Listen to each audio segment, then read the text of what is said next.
इस तरह के क्वेश्चन का जो पैटर्न है उसमें बच्चों को ये आइडेंटिफाई नहीं होता शुरू में क्वेश्चन देखकर कि एक्चुअल में करना क्या है, क्वेश्चन को स्टार्ट कैसे करना है। तो उसका लॉजिक बता देता हूं।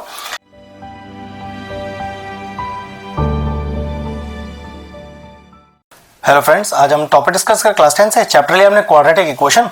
एक यूनिक सा क्वेश्चन लिया है। इस तरह के बहुत सारे क्वेश्चन आपको अपने सिलेबस में दिखाई नहीं देंगे, तो बहुत अच्छे से हमने क्वेश्चन चुना है। चलिए देखते हैं क्या करना है।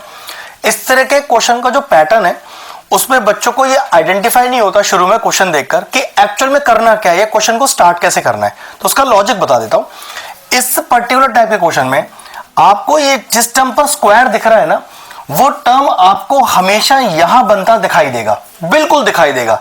अगर दिखाई दे गया तो बस बात बन जाएगी। देखो किस तरह से, यहां पर कुछ इस तरह का टर्म लेके आओ। देखो कैसे, तो 2x अपॉन x माइनस 5 का होल स्क्वायर। यहां तो कोई चेंजेस नहीं करने।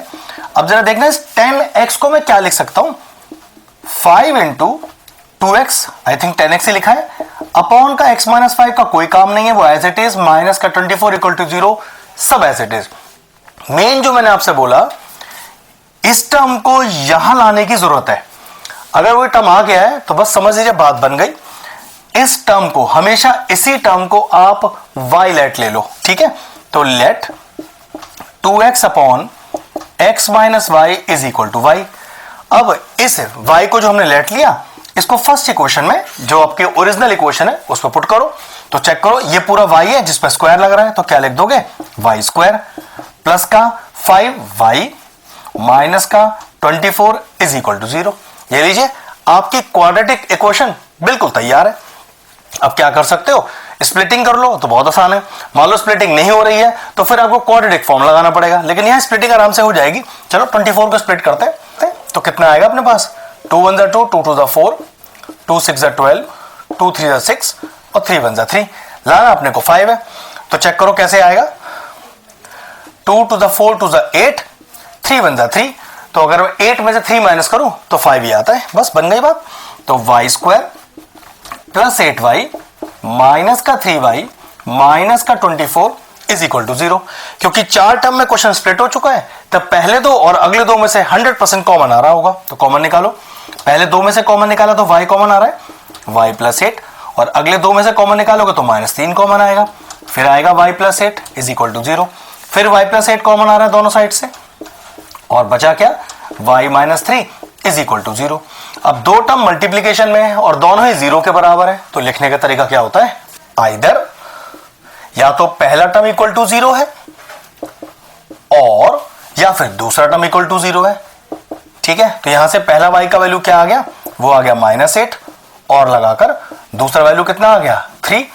लेकिन क्वेश्चन में हमें y थोड़ा निकालना था, क्वेश्चन में तो लिखा है ना सॉल्व फॉर x।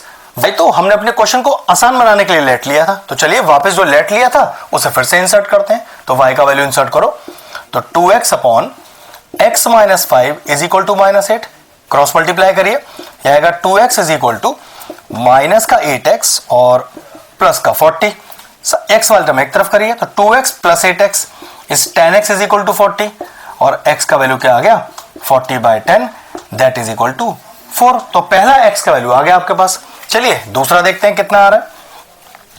तो 2x upon x minus 5 is equal to 3, cross multiply करिए, तो 2x is equal to 3x minus का 15, दोनों x एक तरफ लेके आइए, तो 2x माइनस का 3x इज इक्वल टू -15, यह आ गया -x इज इक्वल टू -15, दोनों साइड से माइनस चला गया, और x का वैल्यू कितना आ गया, x का वैल्यू आ गया 15। क्वाड्रेटिक इक्वेशन सॉल्व कर रहे हैं जिसमें हाईएस्ट पावर 2 होता है वेरिएबल का। दो आंसर हमारे पास आ गए, बन गई बात। तो लास्ट में therefore the value of x is either 4 और 15। ध्यान रखिएगा 4 और 15 डाल के लिखना होता है। हो गया क्वेश्चन सॉल्व। अगर इस तरह के और इंटरेस्टिंग वीडियोस देखना चाहते हैं तो चैनल की प्लेलिस्ट में जाएं, वहां इस तरह के बहुत सारे ट्रिकी क्वेश्चन आपको क्वाड्रेटिक इक्वेशन की प्लेलिस्ट में मिल जाएंगे। वो प्लेलिस्ट में एंड स्क्रीन में भी डाल दूंगा, और सारे इंपॉर्टेंट चैप्टर्स की प्लेलिस्ट के साथ जाके उन्हें भी चेक कर लेना। एक बेहतरीन सा क्वेश्चन फिनिश हो गया, वीडियो फिनिश करते हैं।